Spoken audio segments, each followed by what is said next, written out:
Fala galera, sejam bem-vindos para o segundo episódio do Santa Arquibancada. Estou aqui hoje com o Samuel, a gente vai conversar um pouquinho sobre a expectativa para a Copa e um pouquinho da história dele como colecionador de camisas também. Fala Pedrão, tudo bom, cara? É um prazer estar aqui, conversar um pouquinho contigo sobre algo que, além de ser meu hobby, é minha paixão e que me motiva todo dia para cada vez ter um pouquinho mais de peças na minha coleção. Massa demais, seja muito bem-vindo. Cara, o prazer é meu, viu? E começa aqui falando então dessa relíquia aqui que você trouxe pra gente. Cara, vamos Camisa lá. da França, explique um pouquinho pra gente. Essa camisa é uma camisa da França, desse template aqui da Adidas. Para quem não sabe quem é a template, é como se fosse mais ou menos o modelo padrão que as marcas, né, os fabricantes, eles repetem da camisa. Tem muita gente que diz, a Adidas faz todas as camisas iguais, a Nike faz todas as camisas iguais, mas o nome disso é template, né? Uhum. Então, assim, isso aqui é uma camisa da Eurocopa de 1996, usada pela França. Então, assim, ela tem todo um charme, né? Ela tem esse cadacinho tricolor. O tecido é bem diferente. É bem diferente, né? Lembra um cetim, não sei, não, vou ficar devendo o nome desse tecido aqui. E essa gola aqui também é muito charmosa, é muito bonita. Cara, essa camisa aqui eu ganhei do meu sogro. Ele recebeu de presente de um amigo que viajou para a Europa e me presenteou. Ele sabe que eu sou colecionador, que eu sou entusiasta da coleção, né, de camisas de time de futebol, e me presenteou com essa camisa, que é um item de coleção muito raro, muito específico, e que toda vez que eu posto, eu saio com ela, eu recebo propostas de compra, né, bem decorosas, né? Só que essa aqui não tá à venda não, aqui é da coleção pessoal, tá guardadinha lá em casa. Sim, mas tem um detalhe importante, que ainda não tem nenhuma estrelinha de campeão do mundo, porque ganhou em 98, né? Isso. Da gente, mas...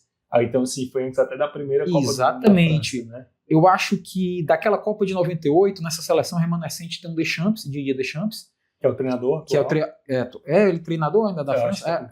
Enfim, eu estou um pouco desatualizado nesse quesito, mas o Deschamps era jogador nessa seleção, Djougarry, dentre outros jogadores que aprontaram com a gente na final de 98, naquela fatídica final de 98, e épica.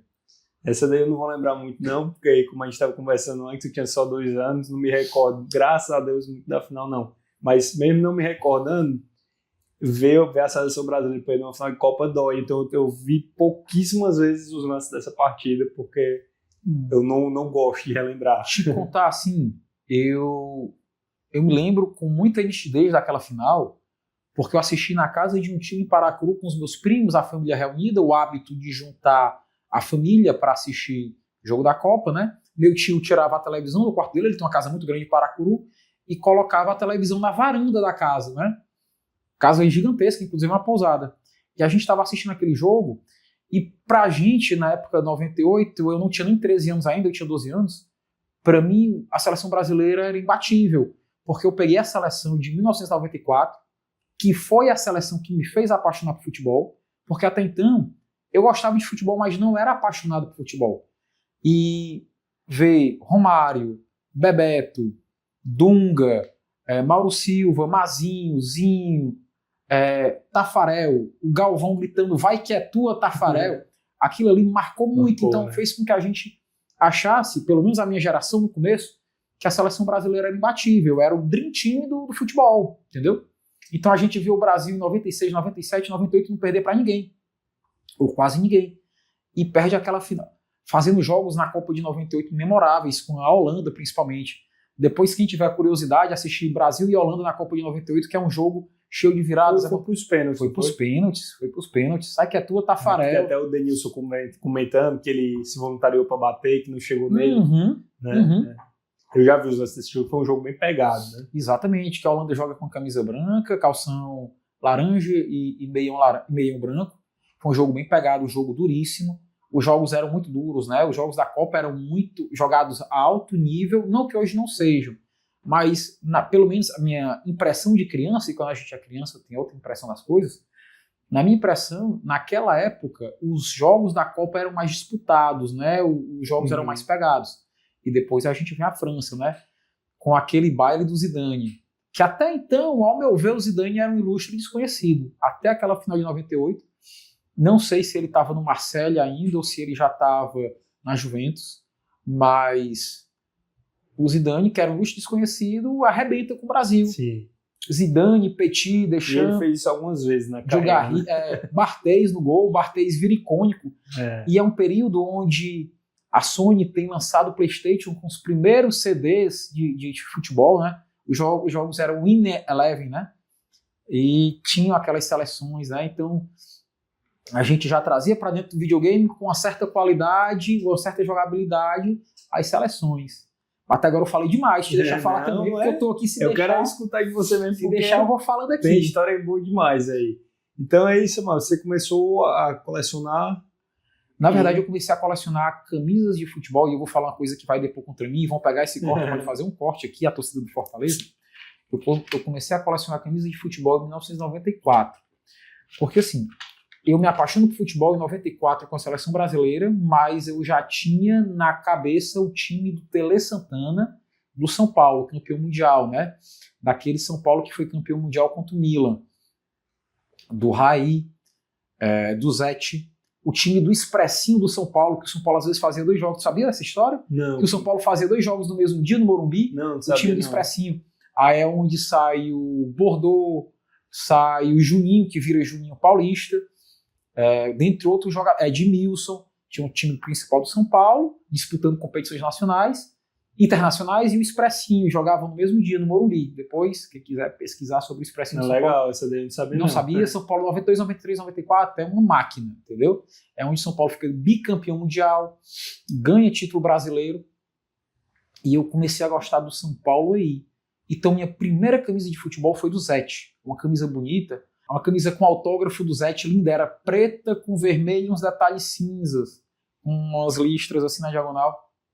Lindíssima a camisa, cara, lindíssima, foi minha primeira camisa. E minha segunda camisa do São Paulo foi uma camisa do Miller, do craque Miller, né, que foi o craque da seleção brasileira da Copa de 90, jogou no São Paulo, jogava no São Paulo com o número 7, então minha segunda camisa foi o número 7 do São Paulo. E minha terceira camisa foi uma camisa, não minto, a do Miller já foi da Adidas, do São Paulo em 97, e a segunda foi a camisa do Juninho, número 10, também da patrocínio da TAM, bem grande, Sim. da Penalty, toda sublimada, com o patrocínio em baixo relevo, era lindíssima, materialzinho muito Tem parecido. guardado ainda, Samuel, todas elas? Não sei, eu acho que não. Eu acho que não muito antigas, eu era menino, brincava com ela. Aí foi então que em 97 eu comecei a comprar camisas do Fortaleza. Aí fui pro primeiro jogo do Fortaleza em 97 e me apaixonei. Aí pronto.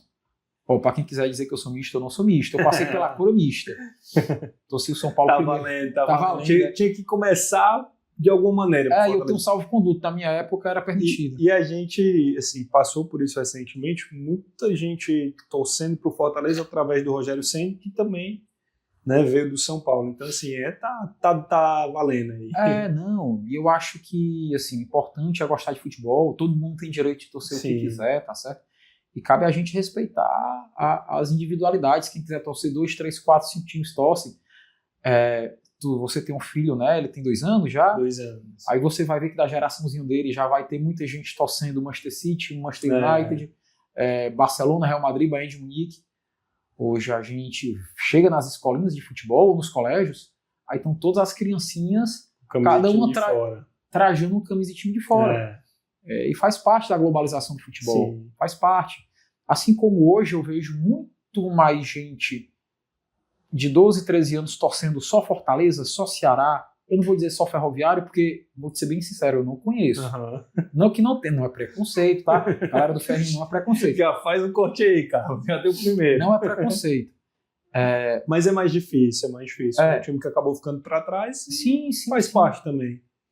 Na minha época era mais corriqueiro torcer 2 times, né? Eu creio que na sua época já seja um pouco menos. Você é mais novo que eu, 12 anos. Quando criancinha, né, a gente ainda via muita gente, mas quando chegava na época de adolescente, realmente já escolhia um time mesmo e seguia. Fato. Samuel, e aí você contou que se apaixonou pela seleção de 94, né? Muito. O futebol, começou a amar mesmo o futebol a partir da seleção de 94, assistiu a Copa de 98, que realmente era muito difícil pensar que o Brasil poderia perder, né? Tanto é que foi investigado pela justiça, né? Teve uma CPI na época. Teve uma CPI da época. Inclusive, acusaram, salvo engano, eu posso estar errado, que a Nike estava envolvida com algum esquema, assim, e é bizarro, porque, ao meu ver, né, eu respeito as opiniões, Mas você fazer um esquema de futebol onde você tem que combinar com 22 jogadores, com comissões... 22 não. Não, e assim, Mas... perder a chance do patrocínio da Nike para a seleção campeã do mundo, ainda mais naquela época, não estava demais. E você fazer o time perder... não faz sentido. Para mim não tem é. lógica aí. É óbvio que, assim, a gente está falando... A gente comentar isso hoje é até um pouco anacrônico, porque a gente volta para um ano de 1998, onde as informações não eram tão precisas, tão dinâmicas quanto são hoje. Então, assim, você, analisando com a cabeça da época, e eu posso dizer que eu analisei um pouquinho com a cabeça da época, a gente viu o chupa-cabra na televisão dia de domingo, entendeu? No Gugu.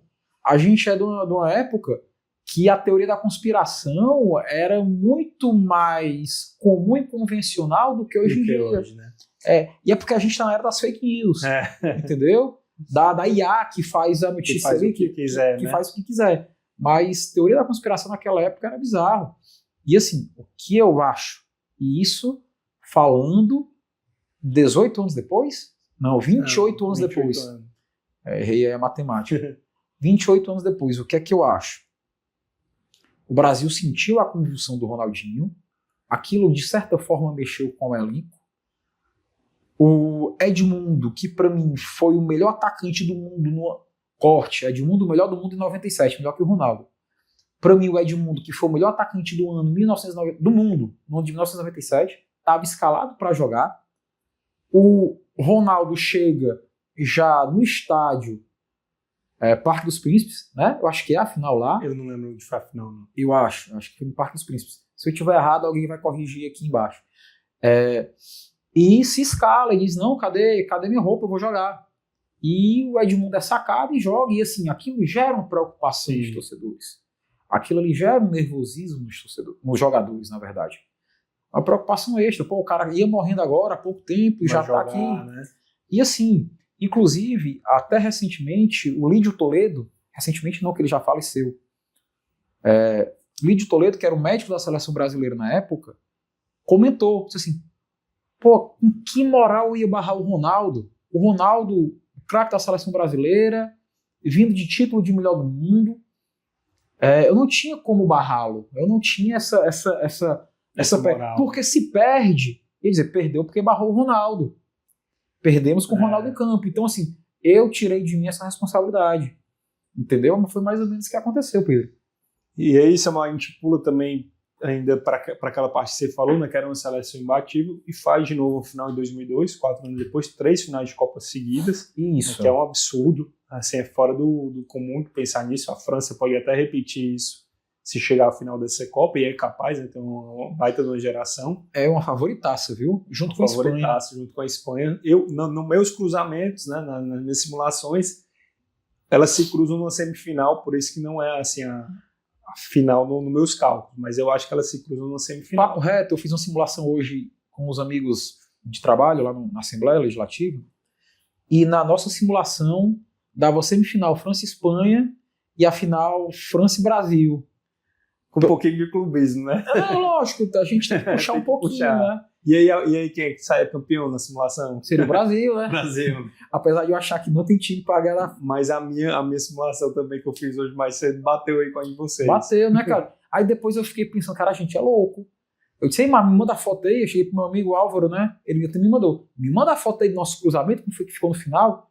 Porque isso aqui depois é até passivo de... O cruzamento desse ano, ele vai ser um pouquinho mais divergente, porque mudou, né, o modelo de formato. Mudou a regra, né? 16 avos, e aí classifica o terceiro colocado, exato. E aí vai pro saldo de gols, e aí é uma mistura de tudo. Não tem mais assim, o primeiro do grupo A pega o segundo do grupo B, porque você já casava mais ou menos o caminho até a final.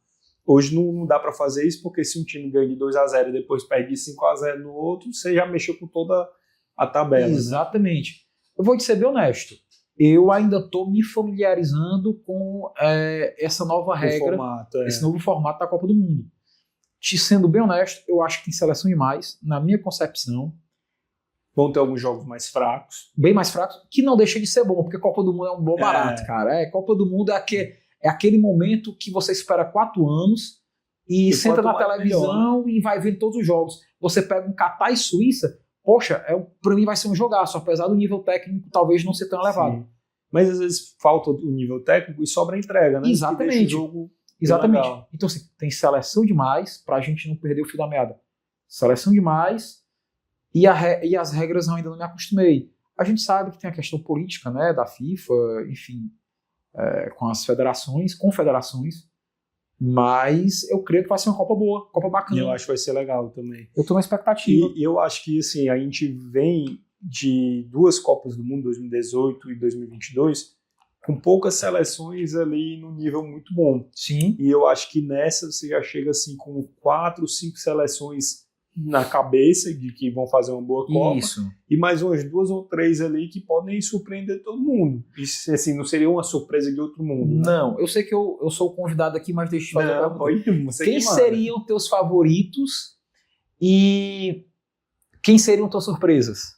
Ó, na minha ideia aqui, França e Espanha são as favoritas, mas como eu te falei, na minha simulação elas se cruzam na semifinal. Perfeito, na minha também. No outro lado, com um pouquinho de clubismo, tá? Sai Brasil e Argentina na semifinal, sim, com o Brasil avançando para a final, mas aí com o clubismo. Tu acredita, mesmo com a seleção da Argentina envelhecida? Cara, é porque na minha simulação a chave da Argentina ficou fácil. Tu acha? Eu acho que se ela pegar um cruzamento, como eu falei, né? Um gol vai mudar o chaveamento de todo mundo. Sim. Mas se você pegar a Argentina talvez contra a Inglaterra da vida ou uma Bélgica que pode fazer um jogo mais duro, pode dificultar. Mas se pegar adversários mais fracos, porque na minha, se eu não me engano, era 16 avos contra o Canadá, se eu não me engano. Eu acho que eu coloquei o Canadá também. Nas oitavas de final pegavam tipo Uruguai, né, 16 avos Uruguai e oitavas. Enfim, eu sei que eram times que não conseguem bater. Uruguai pode surpreender, pode com a Argentina. Mas o próprio Japão pode surpreender, eu acho. O Japão pode surpreender. Então tudo vai depender de quem vai se enfrentar ali, né? Existem seleções que eu acho que tem potencial para aprontar. Eu vou falar um aqui, e pode soar bizarro, mas o Iraque eu acho que tem potencial para aprontar. Só ver a Copa... mas a Copa passada tá no passado. Mas eu acho que o futebol do Iraque vem evoluindo. Uhum. Iraque não, Arábia Saudita. Pois Arábia Saudita. O Iraque eu não acompanhei isso, não. Não criei um incidente diplomático aqui, né? A Arábia Saudita ganhou da Argentina, inclusive. Pois é, a Arábia Saudita. Espero não ter criado um incidente diplomático. É uma seleção que corre muito. Corre muito. E quando você puxa assim, ó, mais uma vez eu vou até ser repetitivo. Você vai passar uma fase de grupos ali que passam 2 e a maioria dos terceiros colocados, então tudo vai depender do chaveamento. Cara, tu sabe quem é que eu queria ver num chaveamento assim de mata-mata? Pode ser qualquer fase. Seria Portugal contra a Argentina. Ia ser legal. Ia ser muito bacana, cara. Ia ser um raio-x assim dos últimos 15 anos, né? Cara, porque você ia ver a última Copa de Messi e Cristiano Ronaldo, um contra o outro. Mas aí também eu acho que você vai pegar uma Argentina envelhecida, já campeã do mundo, que querendo ou não, você joga um pouquinho mais relaxado com o seu atual campeão. Tu acha que eles relaxam? Eu acho que relaxa. Eu acho que não faz o perfil deles, não. Não faz, mas assim, é difícil. Eu acho que não tem perna. Eu acho que é difícil você ter a mesma motivação de 4 anos atrás. Pô, o Messi nunca ganhou uma Copa, eu quero ganhar uma Copa pro Messi. Sim. E você, é o que eu falei, o Brasil chegar em 3 finais de Copa do Mundo é muito difícil. A França chegar em 3 finais de Copa do Mundo é algo assim para ficar pra história mesmo. Mas isso é legal. E Portugal com uma seleção muito jovem, né? Isso, muito jovem. Ia correr pelo Cristiano Ronaldo, como a Argentina fez mais ou menos 4 anos atrás. Cara, e o Cristiano Ronaldo, assim, se a gente conhece um pouquinho dele, ele deve estar se preparando, se resguardando para essa Copa. Ainda mais depois do Messi ter vencido 4 anos atrás. Pois é, cara. Ele deve ter passado os últimos 4 anos com a foto aqui da taça da Copa, olhando para ela todo dia. Eu tive recentemente em Buenos Aires, eu cheguei agora dia 10 de maio, foi 10 de maio em Buenos Aires. E cara, lá o pessoal ainda respira muito a Copa passada. É Messi, estátua, é foto, é banner, é outdoor, levantando a taça, o Dibu com aquela taçazinha dele de melhor goleiro. Mas é muito estampado na cidade. Você desce ali em Jorge Newbery e vai passando por Nunes, Palermo, até chegar ao centro. Então, assim, são vários outdoors da seleção da Argentina, patrocínio da Rexona, patrocínio de uma marca local e Os garotos propaganda são os jogadores da seleção. E eles tiveram um conflito interno também com alguns jogadores. Sim. Por conta da confederação, né? Então, Isso. Assim, eu acho que a Argentina vai longe na Copa. Se deixar eles crescerem, eles crescem mesmo. Sim. É próprio deles. Mas eu não, assim, não pode ser clubismo e tudo mais, mas eu acho que eles não chegam a outra final. Não, também acho que não. Até porque, é como eu te falei, se você for pegar a convocação dessa Copa agora com a Copa passada, eu vou parafrasear um comentarista da ESPN. É o Messi com os seus soldados. Então, assim, é uma seleção já envelhecida. Então, eu acho que não seria difícil repetir, muito difícil repetir 2 anos seguidos. Apesar que o Scaloni é um baita de um treinador. Com certeza, com certeza. Baita de um treinador. Por exemplo, para mim, não me surpreenderia a Alemanha não passar de fase. Vide as últimas 2 Copas. Se passar também não ir muito longe. Eu também não estou considerando a Alemanha muito forte. A safra da Alemanha eu não considero boa. Eu acho que muita gente está apostando no Japão. Japão. Eu acho que a Inglaterra é muito forte, apesar de que não veio com alguns nomes, né? Cortou nomes. Sim. Então tem que ver como é que eles vão se comportar após esses cortes, como é que a seleção vai estar unida ou não, porque eu acho que é o grande mal da Inglaterra ter gerações boas, mas que não sabem jogar como grupo, né? Tem muita rivalidade interna. É verdade. A Inglaterra, ela passa vexames após vexames, com seleções, às vezes, como essas Copas, são as seleções mais valiosas. Sim. No papel, né? Os jogadores estrelares, né? E você tem ali o Harry Kane, cara, que pra mim, eu acho que hoje você tem que estar ali entre os 3 melhores do mundo. Não tem como fugir. Fato. Aí a gente não teve agora a convocação do Phil Foden, né? Phil Foden, eu acho que o Palmer também. O Palmer não foi. O Alexander, né? Foi. Na direita. O Arnold. Então, assim, não entendi, lógico, o critério do treinador, não entendi, mas são 3 jogadores que, ao meu ver, fariam diferença nessa seleção atual. Inclusive, eu acho que eles são muito melhores do que muitos que foram convocados para as posições deles. Mais uma vez, o que eu acho que foi a ideia do treinador foi: eu não vou levar jogadores que não contribuam com o ambiente. Pode ser. Para mim, é a única explicação. Pode ser. Você pensar em jogadores que não, às vezes não entregam tecnicamente o que o outro entrega, mas que está mais fechado com o grupo, está mais disposto a correr ali pelo time, enfim, né? Eu acho que sim, vamos lá. Aí voltando aqui. Olho bem aberto em Tunísia, Turquia e Croácia. Inclusive o goleiro da Turquia falou hoje, se eu não me engano, né? Que ele se inspira em 2002. Sim. E que para ele tá indo para brigar pelo título. A gente tem que olhar que existem algumas seleções onde o futebol tá amadurecendo muito, que o investimento local é muito grande. Marrocos também, tem que ter muito cuidado com Marrocos. Sim, é um jogo muito duro pro Brasil. Com certeza. É por isso que a gente volta sempre para aquele negócio do chaveamento, né? Uhum. A ideia é que o Brasil passe em primeiro, mas se passar em segundo, cai pro outro. E não seria interessante, porque eu acho que o Brasil teria uma vida mais curta. Sim. Eu acho que um país que pode surpreender é a Bósnia, pela maneira como se classificou para a Copa. Tu acredita que eu falei isso hoje, eu fui ridicularizado? Eu acredito que, a Bósnia ali não é uma seleção fraca, não é uma seleção qualquer. Não. Vai jogar fechadinho, com a bola ali pro Dzeko, né? Para tentar resolver. E eu acho que vai dar trabalho. Também acho. E um grupo fácil, viu? Pegou um grupo relativamente fácil. Tu tens aí de fácil acesso? Não, mas a gente abre agora. Já que a gente tá vendo aqui, dá uma pescadinha. A Bósnia tá no grupo do Canadá. A cabeça de chave do grupo é o Canadá. Então você já mata um bicho-papão que eles não vão enfrentar.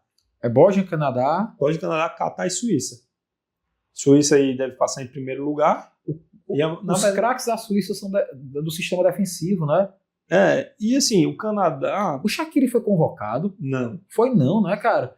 Suíça sem Shaqiri não tem graça, né? Pega até uma referência, né? Não, perde referência. Você pega ali, ó, Bósnia e Canadá. Se não sentir a pressão de estar jogando o primeiro jogo no Canadá, que eu acho que não deve sentir, porque para você eliminar a Itália, e vai sentir pressão para jogar com o Canadá... Eu creio que não. O Canadá vai ter 2, 3 nomes ali que são referência, mas no resto, só jogador da MLS.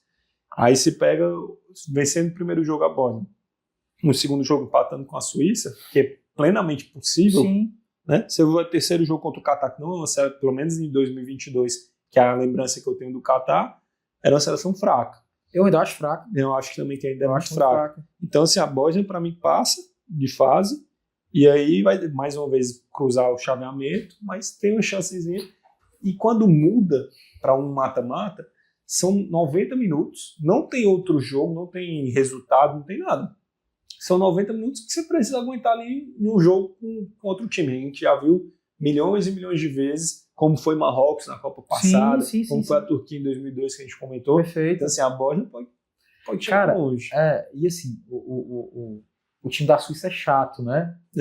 Me custa acreditar, lógico, tá jogando em casa, né? Não, da Suíça ou do Canadá? Do Canadá. Do Canadá. Não, mas o time da Suíça não tá no grupo do Canadá? Tá no grupo do Canadá. Pois é, o time da Suíça é chato. Ele não é um time facilmente batido. Ele não é imbatível, mas é difícil de ser batido. Tanto é que teve uma Copa que eu acho que a Suíça se classificou com 3 pontos, 3 empates. Foi eliminada da Copa com 4 empates. Com 4 empates. 4 empates. Pênaltis. Então, assim, me custa acreditar, e eu fui voto vencido hoje lá no bolão do meu trabalho, me custa acreditar que o Canadá passa.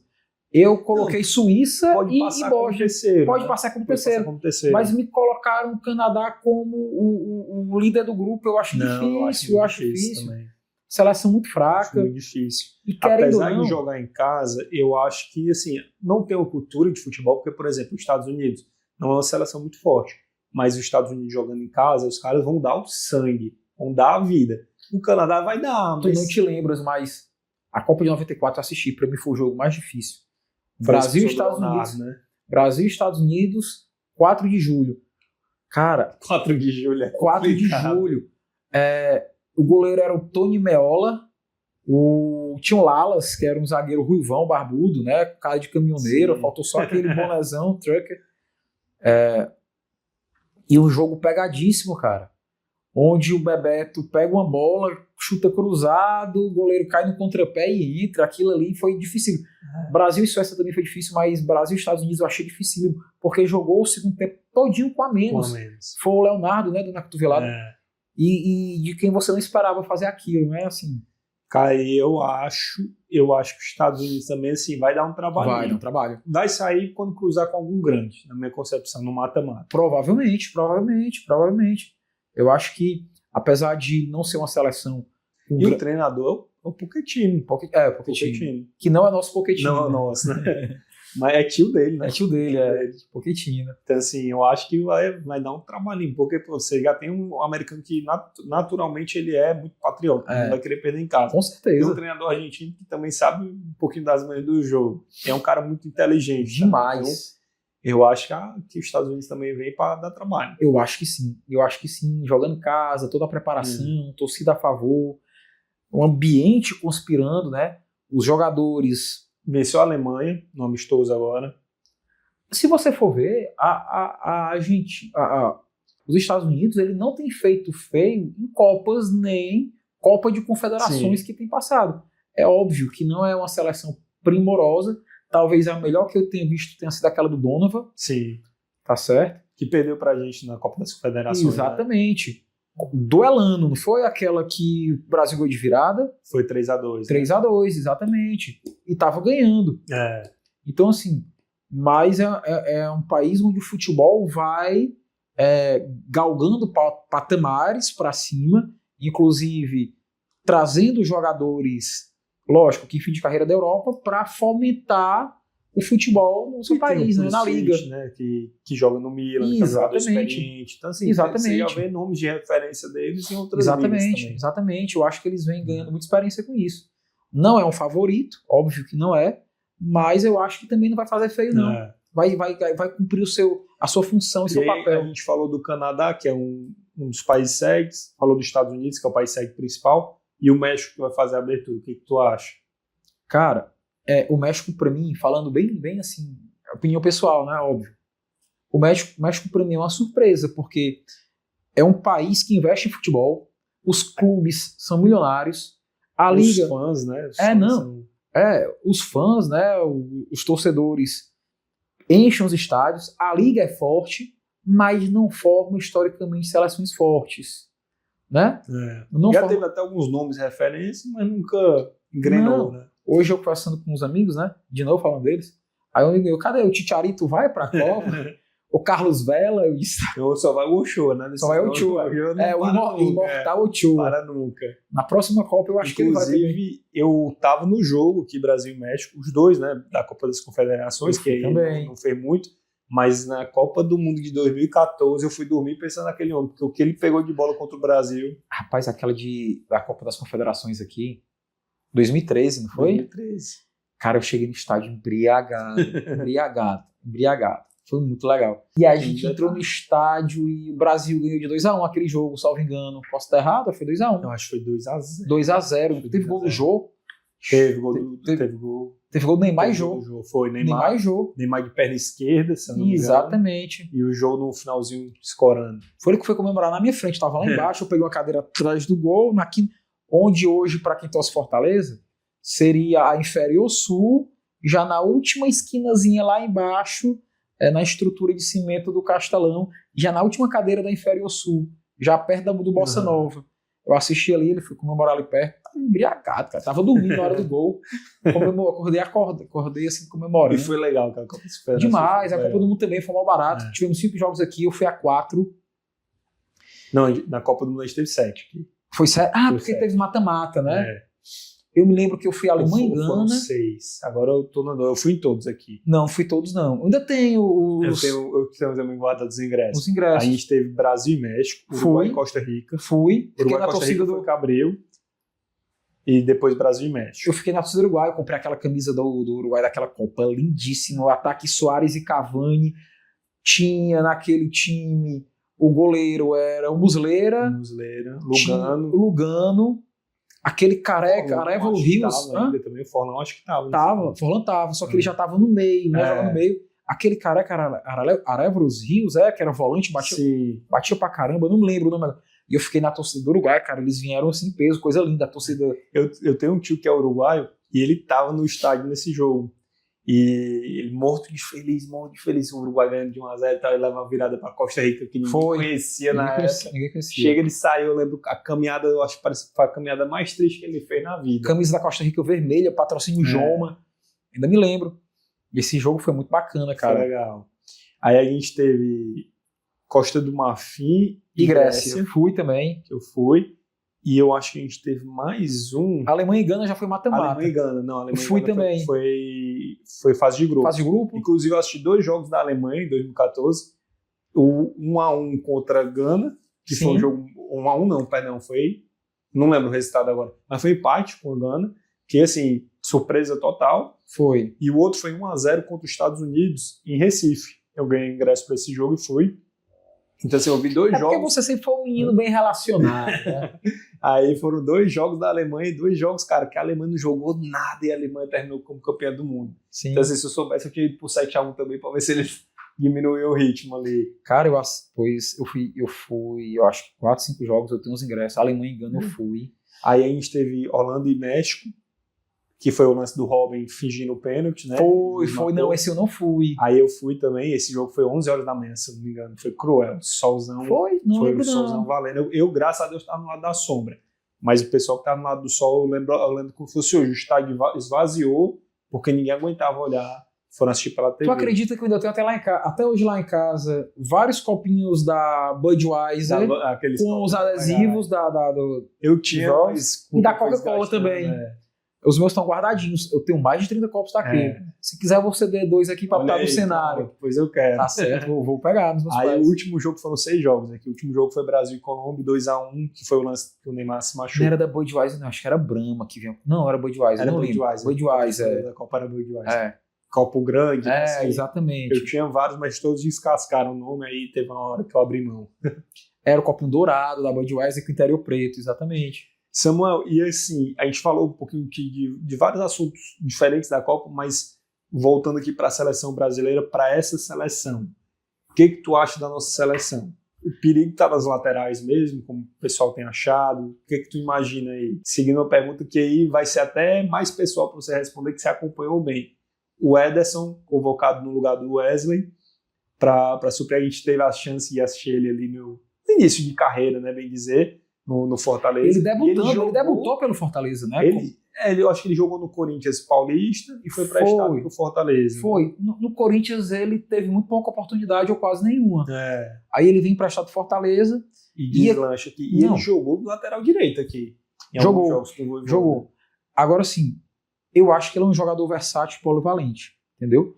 E me surpreende, vão dizer que é clubismo, mas não é, me surpreende ele não ter sido convocado antes, ele ter saído na lista agora dos 25. Eu não me surpreendo, porque se considera que ele foi convocado para volante, sim, é muito difícil a posição no meio de campo. Eu nem imaginava que ele seria o escolhido, não. Mas com ele, assim, o Ibanez está fazendo a lateral direita. Está fazendo direita. Junto com o Danilo. Eu acho que... Até inversão, né? Eu acho que ele está preferindo, inclusive, o Ibanez na direita do que o Danilo. Então, assim, você tem o Ederson que pode cair um pouco pro lado direito, apesar de não ser a especialidade dele. Eu não gostava quando ele jogava lateral direito, porque eu achava que perdia o melhor dele no meio de campo, mas seleção é diferente. Ele vai ser um ali para segurar o time, né? Enquanto no Fortaleza ele tinha que participar da criação também. Mas considerando que ele joga de volante, joga de lateral e joga improvisado onde precisar, e até no meio termo ali entre os dois, eu acho que a escolha dele foi pela força física. Provavelmente, né? E, assim, ele é um jogador versátil, né? Ele é como os ingleses chamam de box to box, né? Ele ataca, defende. E ele é muito disciplinado taticamente. Talvez tenha sido isso também a opção do Lancelotti, ao meu ver. Tá certo? Então eu acho que, como é Copa do Mundo, a oportunidade dele, acabou de fechar contrato com o Manchester United. Fechou? Já assinou? Já? Eu acho que sim, né? Tô dando furo aqui. Né? Só não foi divulgado, eu tô divulgando. Não tô nem procuração dele para divulgar. Mas assim, casou essa semana. Então, o que o Ancelotti pedir para ele fazer, ele vai fazer de forma muito disciplinada. Tá certo? É a oportunidade. Particularmente, eu gosto do Danilo, gosto do Ibanez. Eu acho que muita gente, principalmente quem é saudosista, gosta de desmerecer a geração do futebol brasileiro. E eu acho que não. Eu acho que nossa geração não é ruim. Eu acho a geração boa, tá certo? Nós temos bons goleiros, Alisson e Ederson. Eu tenho uma predileção pelo Ederson, em detrimento do Alisson. Até feio ele tá ficando. Não seria nenhum absurdo. Ele era bonitão, macho, tá ficando feio. Não seria nenhum absurdo. Não seria nenhum absurdo, nenhum absurdo. Acredito que o Casemiro tenha sido convocado muito mais pelo nome, pela experiência, do que pela bola que vem jogando hoje. Ao meu ver, o Paquetá hoje desempenha uma função muito mais participativa do que o próprio Casemiro. Posso estar falando grande besteira. Eu tava com medo da convocação do Paquetá. Sério? Eu acho que assim, quando sai a convocação, ele era um dos nomes que talvez eu, no lugar do Ancelotti, não convocaria. Mas o que ele mostrou nos amistosos já... Cara, eu gosto dele. Eu acho ele um bom jogador. Não, eu acho ele um bom jogador. Eu não achei que ele estava num bom momento. Mas muito pelo contrário. Quando chegou na seleção, parece que ele girou a chave. O que eu acho, ao meu ver, Neymar jogando 50% do que joga tem que ser titular, ao meu ver. Craque, fenômeno. Essa é a última pergunta. Craque, fenômeno. E eu acho que quem poderia fazer dupla de ataque com ele é aquele rapaz que joga na Inglaterra, centroavante. Igor Thiago. Pronto. Ao meu ver, baita jogador. Gosto da presença dele de área. Ele é um centroavantezão, forte, puxa a marcação, tá certo? Pode fazer com que o Neymar jogue até um pouco mais livre. Eu não sei se tu viu, eu comentei isso depois dos amistosos, que pela escalação que o Ancelotti fez, né? Sim. Ele joga ali no 4-3-3 ou no 4-2-4. 4-2-4, exatamente. Eu não gosto do Matheus Cunha fazendo a função de falso 9, não que ele não saiba fazer, mas que na seleção você já tem muita qualidade ali na lateral e no meio para criar, e você não precisa de um jogador a mais fora para criar também. Você precisa de uma referência dentro da área. Exatamente. Então eu acho também que o Igor Thiago briga ali por vaga. Eu acompanho pouco o Igor Thiago, porque assim, eu passei um tempo acompanhando muito o campeonato inglês, né? Era o meu campeonato favorito. Só que de 2019 para cá eu passei a acompanhar mais o Fortaleza do que o campeonato inglês. Então, assim, eu tenho visto poucos jogos do Igor Thiago, vi alguns highlights dele, mas para mim ele seria titular na seleção. Eu acho que a briga ali de centroavante está bem aberta. Eu comentei exatamente isso. Eu acho que se ele for jogar com centroavante fixo, ele vai preferir o Igor Thiago do que o Endrick. Perfeito. Talvez o Matheus Cunha também Perfeito. faça a função, mas ele, não sei, eu acho que o Igor Thiago é o jogador camisa 9. Também acho.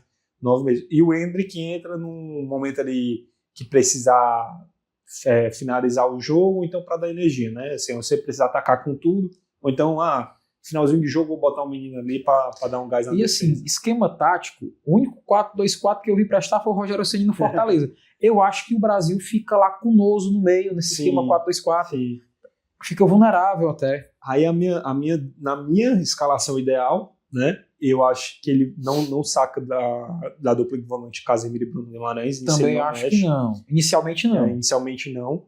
Porque eu gostei quando ele jogou com o Danilo e com o Paquetá. Eu acho que ficou muito, muito móvel ali no meio de campo. O Paquetá deu muita movimentação, o Danilo também muita movimentação. Mas eu acho que ele não arrisca na Copa, principalmente no primeiro jogo contra o Marrocos. Ele não vai fazer isso. Talvez contra o Haiti ele teste.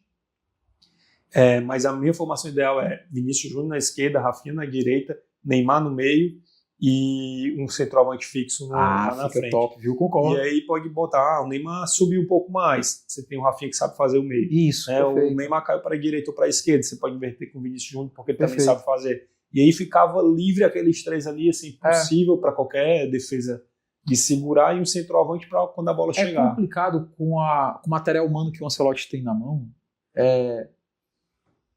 Ter que descartar um deles, né? Ter que descartar um deles. Então, assim, um 4-4-2 eu acho inviável, impossível, mas um 4-3-3 seria interessante. Um 4-3-3 interessante. Você joga com 4... Ou 4-2-3-1. Exatamente, um 4-2-3-1. Um 4-2-3-1. Para falar um 4-3-3 propriamente. A Alemanha foi campeã 4-2-3-1. Quem? A Alemanha foi campeã 4-2-3-1. E aí até a gente volta assim, se a preocupação são os laterais, você não precisa de um lateral apoiando tanto com esses três jogadores que a gente acabou de citar. Porque a bola vai ficar no pé deles, né? Não. Então o lateral ele vai chegar para acompanhar mesmo. Não precisa do lateral estar atacando como a gente precisava do Marcelo. Isso. Como a gente precisava do Roberto Carlos na época, do próprio Cafu. Perfeito. Então assim, você vai ter, obviamente, momentos em que o lateral sobe e o Wesley vai fazer falta nesse momento, porque ele apoiava muito bem.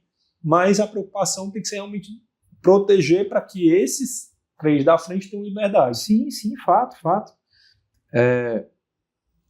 A gente falando aqui do próprio Vinícius Júnior, né, cara? É um jogador, ao meu ver, talentosíssimo. E a Copa do Mundo, ela é um tiro muito curto. A gente fala aqui de pretensas escalações iniciais, mas do primeiro para o segundo jogo pode mudar muita coisa, mudar tudo. Até porque um jogador entrar muito bem no segundo tempo de uma partida e desequilibrar, ele pode ser titular ao decorrer da Copa. O Scaloni fez isso na Copa Exatamente. passada. O próprio Brasil passou isso em 2002. Tá certo? O Brasil passou isso em 2002. Gilberto Silva não começa a titular, ele vira titular. Tanto é que o número dele é 19. Entendeu? Então, assim, ele vira titular no terceiro jogo da Copa do Mundo e não perde mais a titularidade. E acontece muito isso. O Raí, na Copa de 94, que era o 10 do Brasil, né? Ele perde a posição para o Mazinho, que era um cara mais de contenção. O 9 do Brasil, em 94, é o Zinho, que é um ponto. E eu acho que isso pode acontecer justamente com esses dois nomes que eu comentei, Paquetá isso também. E Danilo. Aí, principalmente com a presença do Neymar. Eu acho que com o próprio Thiago, porque eu acho que ele não vai começar como titular na Copa. Eu acho que ele começa com a escalação mais ou menos que exatamente, foi 4-2-4.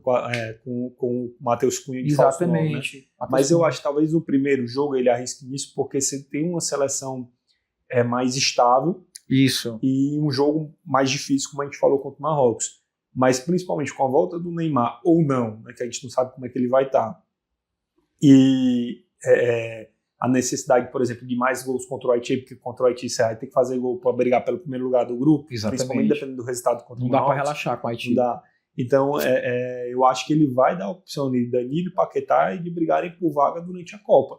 E talvez, dependendo do rendimento deles, sacar um dos dois que a gente falou que nesse momento são intocáveis, Casemiro e Bruno Guimarães. Rapaz, o Paquetá tá num momento tão bom que eu tô jogando FIFA aqui, 26, aí ele já pede a substituição automática do Casemiro pelo Paquetá. Aí será que acontece, então? Vai acontecer. O FIFA, ele Ele, como é que se diz? Ele leu... Ele é vidente, cara. Ele leu o que vai acontecer. Vidente, ele leu o que vai acontecer. Jogando com o Fernando, minha mulher, ela fica indignada. Como é que o Ancelotti não vê isso? Que o Paquetá é titular. Mas ele me surpreendeu muito, porque eu não tava... Pelo momento que ele veio no Flamengo ali, é normal também de readaptação ao futebol brasileiro, e aquela, chegou com uma contratação muito cara, que veio da Inglaterra e tudo mais, e eu não vi ele respondendo o futebol que ele tem. E quando chegou na seleção, parece que morreu tudo e Sim. a cabeça dele virou e ele tá jogando demais. Agora demais. O Danilo, pra mim, tá demais. Jogando demais. Joga muito, é craque, cracaço. Eu acho que o Brasil não tem problemas nas zagas, problemas maiores. A dupla de zaga da gente é cotada até para alguns jornalistas de fora como a segunda melhor dupla de zaga da Copa. A melhor eu acho um pouco forçado, mas talvez a segunda melhor. Mas eu tava escutando entrevista de fora e eles falando que se não for a melhor, a segunda melhor é que é Marquinhos e Gabriel Magalhães, né? E ainda tem o Bremer também, que é um baita no zagueiro. Zagueiraço. Marquinhos dispensa comentário, né? Não, Marquinhos ele é um craque. Ele é um craque. Ele é um craque, assim, incontestável. Por um momento eu cheguei a achar que o Thiago Silva seria convocado. Eu achei também. Eu achei que ele seria convocado.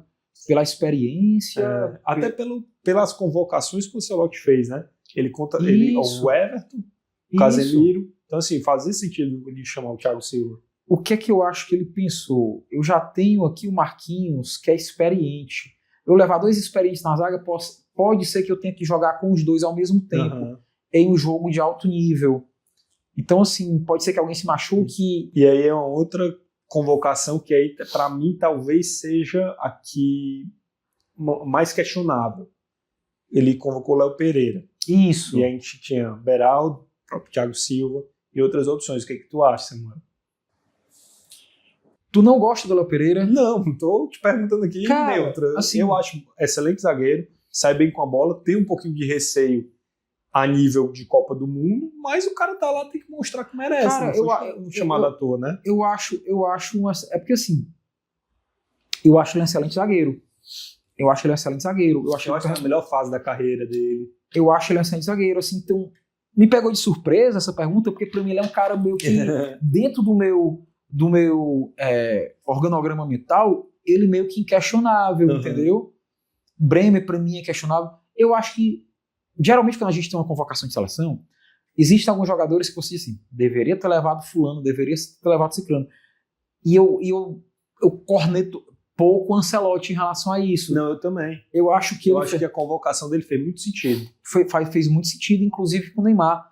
Goste do Neymar, ou quem não gosta do Neymar, para mim o Neymar hoje é o melhor, mais talentoso jogador do futebol brasileiro. Sim. Não sei se é o melhor no momento, mas é o mais talentoso. E para mim a convocação dele foi até comemorada. Então assim, eu acho o Léo Pereira um excelente zagueiro, eu não consigo ver outro no lugar dele. Não foi uma surpresa geral, sim, mas assim, tinha o Beraldo, também é reserva do PSG, mas é um bom zagueiro que também sai bem com a bola. Eu sei, né? Mas eu ainda acho que o Léo Pereira tem mais jogos jogados. E não é assim, inquestionável, nada do tipo. Não. Eu acho que fez muito sentido, alinhou ali com os pensamentos dele das últimas convocações. Se eu pudesse e não posso, eu convocaria o Gustavo Gomes. Não posso. Não pode. Paraguai. É igual teve um do Flamengo, né, que ele perguntou quem era, o cara, não, esse aí é da Colômbia. Esqueci agora quem era. Quem foi? Foi um volante do Flamengo. Esqueço o nome dele toda vez. Se eu pudesse, eu convocaria o Gustavo Gomes. Gustavo Gomes é um... Eu acho ele um zagueiraço. Inclusive, a seleção do Paraguai está recheada de jogadores que jogam no Brasil. Faltou um só, né? Nem joga mais no Brasil. O Bareiro. Eu acho que ele fez uma decisão errada. Tive lá na Então, se ele tivesse ficado no Fortaleza, ele tinha sido... Provavelmente. Jogando na Série B. Provavelmente. Ele estaria em mais evidência, né? Estaria fazendo gol a rodo, né? Não que ele não esteja fazendo isso pelo Boca. Inclusive, foi uma das primeiras camisas que eu vi quando entrei agora na loja do Boca, 28, Bareiro, né? E fiquei até com vontade de comprar, mas a camisa do Boca tava R$1.000 lá, né? Fora da curva. Não, fora da curva total. R$1.000 eu que compro o sítio do Fortaleza. Não, mas eu acho que se ele tivesse ficado aqui, ele teria sido convocado, provavelmente. Ele vinha sendo cotado até, né? Mas lá no Boca, por mais que ele seja artilheiro, ele é mais um. Samuel, a gente trocou um papo aqui bem legal, né? Falou um pouquinho da sua história como colecionador de camisas, que é muito interessante. Acho que a gente olha para o Samuel, a gente tem referência aí nessa parte de camisa. Até eu, de vez em quando, vou consultar, né? Eu brinco, a minha primeira consulta é o Kaká, pela proximidade dele que eu criei com ele, eu acompanhei quando ele começou até a coleção dele. Mas você, assim, a gente não, tá na dúvida, tem que falar também com o Samuel, o que o Samuel entende mais. Eu não sou um dos maiores experts em camisa, né? Eu gosto muito das camisas por uma questão histórica, também futebolística, não só pelo produto, objeto em si, mas eu procuro me informar aquilo que eu não sei, eu pergunto. Tem alguns colecionadores que são infinitamente mais conhecedores do que eu, inclusive no grupo do Fortaleza, no grupo do Ceará. A gente acaba criando um nicho, né? Sim. Que acaba se conhecendo. Existe colecionador de tudo que é jeito. Tem um colecionador que é vendedor, acumulador, tem um colecionador que é o egoísta, tem um colecionador que gosta de fazer inveja. E minha coleção é minha mesmo. Eu não sou um negociante de camisa, então eu tenho muito apego ao bem, à história, né? Eu digo que quem coleciona, de certa forma, está trazendo para si um pedaço da história do futebol. Sim. E você que também é um colecionador, assim como eu, é um entusiasta do colecionismo, da coleção de camisa. E eu acho muito bacana, porque não é só um hobby, não é só um passatempo. É você catalogar a história, é você conversar, é você interagir, é uma terapia. E assim, ó, uma camisa dessa, até eu estava na dúvida se eu comprava ou não, né, da Copa desse ano. Sim. A gente conversou sobre isso antes de começar o podcast. Mas, cara, assim, eu vou lembrar daquele jogo, eu tava com aquela camisa, e aquela camisa era do Alisson, era do Ederson, era do Everton. E outro ponto que eu vou lembrar é, tipo, a camisa, que a gente também comentou, né? Eles não vão jogar com essa cor de camisa, né? Mas eu vou lembrar, pô, a minha camisa era verde, mas eles jogaram com camisa preta. Exatamente. Né? Então, assim, você vai associar umas coisas nada a ver, mas daqui a 20 anos, quando eu olhar pra camisa, eu vou lembrar. Assim como quando eu tô olhando para essa sua de 2014... É o 7-1, né? É o 7-1, mas também, para mim, foi a Copa do Mundo em casa. Fortaleza, essa camisa aí foi minha farda durante aquele mês de julho. Isso, perfeito. Né, de 2014. Eu tenho essa camisa aqui, e muita gente se desfez das suas camisas da Copa de 2014. Eu disse, não vou me desfazer não. Porque, assim, é bom você também lembrar do que foi negativo. É bom você ter lembrar do que foi bom e do que foi ruim, porque vem os aprendizados, e aquele 7-1, por pior que seja, mais vergonhoso e doloroso que tenha sido, é história. Sim. É história. 7-1 no Mineirão para a Alemanha campeã do mundo. E uma Alemanha que, ao meu ver, tira o pé. Sim, ao meu ver, não, com toda certeza. Ao meu ver, tira o pé. Já falaram isso várias vezes. De um Brasil que vem de jogadores desacreditados, de convocação questionável, de treinador e auxiliar já defasados, com muito nome, muito respeito, muita história, mas que desconheciam totalmente o futebol internacional. Lembro que naquele dia do 7-1, meu pai perguntou, Samuel, você acha que a Alemanha tem time para ganhar no Brasil? Eu disse, tem. A Alemanha, a base da seleção alemã é o Bayern de Munique, que eu não me lembro se na época era do Guardiola, ou se era do Jupp Heynckes. Não era o Guardiola ainda, não. Não era o Guardiola. Não era o Guardiola, era o... Eu acho que o Guardiola é logo depois, 2015. Do Jupp Heynckes? Não sei. Enfim, era um time que tinha Philipp Lahm, Boateng, Schweinsteiger, Kroos, Thomas Müller, Mário Gomes.